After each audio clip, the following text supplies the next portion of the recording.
Shalom, selamat pagi. Perkenalkan, nama saya Adiani Misa dengan NIM 210303079. Di sini saya akan merevisi sebuah buku yang berjudul Konstitusional Politik in Multinational Democracies. Politik konstitusional sangat intens dan tidak dapat diprediksi. Ini melibatkan negosiasi atas sifat dasar negara dan implikasi dari penentuan nasib sendiri. Demokrasi multinasional menghadapi tantangan yang mendesak terhadap tatanan yang ada karena mereka terdiri atas komunitas dengan budaya, sejarah, dan aspirasi yang berbeda.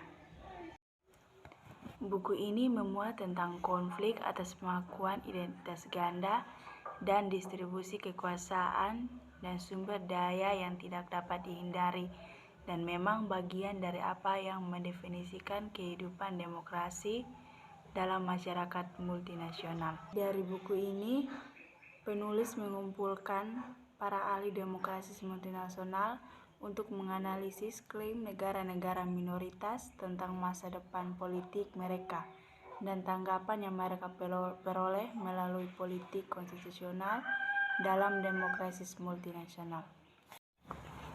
Politik konstitusional dalam demokrasi multinasional pada dasarnya adalah komunitas politik yang dipengaruhi oleh banyak gesekan negara-negara minoritas.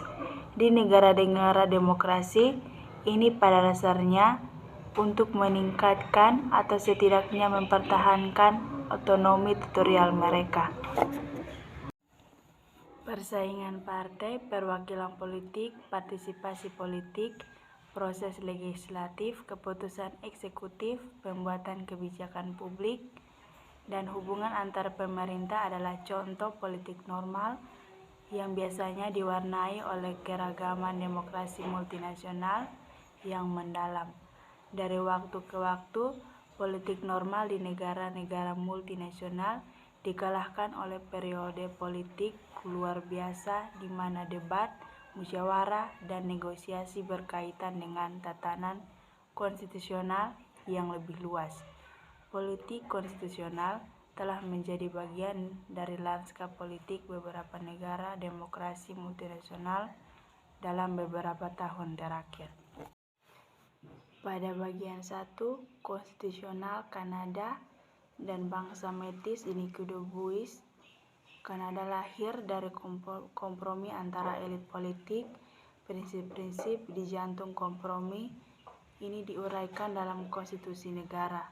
Pada bagian ini menunjukkan bahwa konstitusi suatu negara adalah pernyataan kehendak rakyat untuk diatur sesuai dengan prinsip-prinsip tertentu yang dipegang sebagai fundamental kesepakatan.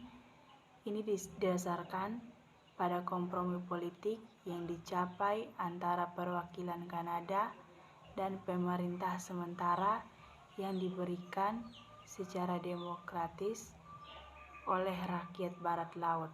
Berdasarkan teori akomodasi elit Lippard, penulis buku ini berpendapat bahwa hubungan konstitusional antar Kanada dan Métis didasarkan pada janji hak yang disepakati antara Métis dan para pemimpin Kanada selama momen-momen penting pergolakan politik. Sebuah janji yang tepat dan tidak terpenuhi. Bangsa Métis lahir dari anak-anak yang muncul dari persatuan perempuan bangsa pertama dan laki-laki Eropa dan mengembangkan cara hidup yang unik sebagai pemburu kerbau dan terorganisir secara politik sebagai orang-orang Barat Laut selama akhir abad ke-18 dan awal abad ke-19. Terlepas dari kesepakatan ini, Kanada mengirim pasukan untuk mengambil alih wilayah itu melalui kekuatan militer. Tentara Métis akhirnya dikalahkan oleh pasukan Kanada pada tahun 1885. Setelah kekalahan militer rakyatnya, Riel menyatakan menyerah untuk diadili atas pengkhianatan tingkat tinggi terhadap negara Kanada, sebuah kesejahteraan yang membuatnya dinyatakan bersalah dan dijatuhi hukuman gantung. Pada bagian kedua, ini memuat tentang bagaimana menanggapi referendum pemisahan. Contoh-contoh referendum pemisahan diri dalam demokrasi liberal maju yang diadakan dengan persetujuan implicit dan eksplisit dari negara pusat tidak banyak. Pertama, pada tahun 2014 ada referendum online di Venesia, namun prosesnya berlangsung di luar ranah negara bagian. Pada tahun yang sama, referendum yang tidak mengikat sebagian besar diselenggarakan oleh masyarakat sipil tentang penentuan nasib sendiri dan diadakan di Catalunya. Pada tahun 2017, upaya baru untuk mengadakan referendum kemerdekaan Catalunya diadakan institusional oleh Mahkamah Konstitusi Spanyol. Tujuan dari bab ini adalah untuk membandingkan reformasi yang diusulkan oleh pemerintahan Inggris dan Kanada baik selama dan setelah referendum Quebec dan Skotlandia. Dalam konteks ini, wacana politik mobilisasi argumen-argumen yang menarik baik akal sehat maupun emosi dan yang secara bergantian memunculkan ancaman dan harapan membuka peluang baru untuk mengubah posisi unit nasional subnegara dalam kerangka konstitusional. Bagian ketiga membahas tentang politik normal yang seringkali terganggu oleh politik konstitusional di mana gerakan dan partai nasionalis menentang dan terkadang pro menuntut perubahan tatanan konstitusional. Pemerintahan Partai Buruh telah mencoba untuk mendefinisikan kembali pembentukan Parlemen Skotlandia bukan sebagai momen konstitusional penentuan nasib sendiri Skotlandia, tetapi bagian dari proses modernisasi konstitusional di seluruh Inggris meskipun banyak agenda reformasi yang lebih luas. Pada bagian keempat ini membahas tentang nasionalisme Flemish dan kesengajaan kiri kanan, lebih khusus lagi reformasi konstitusional, reformasi negara seperti yang biasa disebut di Belgia. Pada dasarnya terbatas pada presiden partai politik dan rombongannya.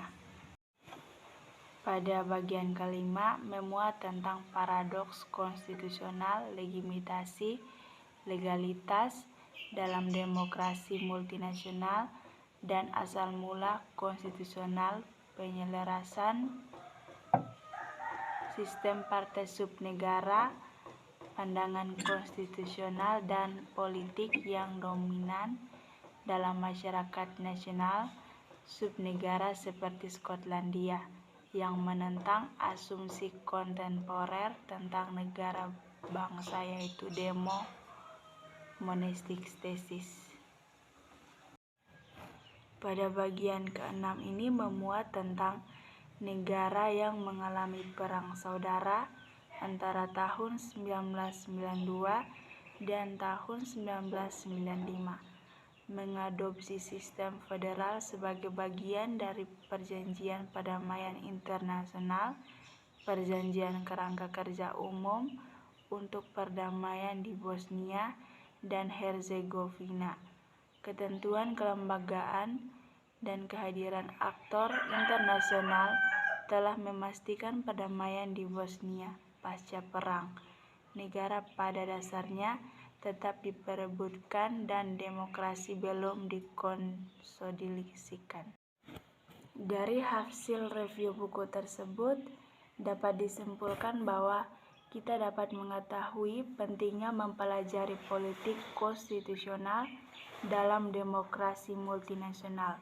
Buku ini juga menunjukkan konflik atas pengakuan identitas ganda dan distribusi kekuasaan.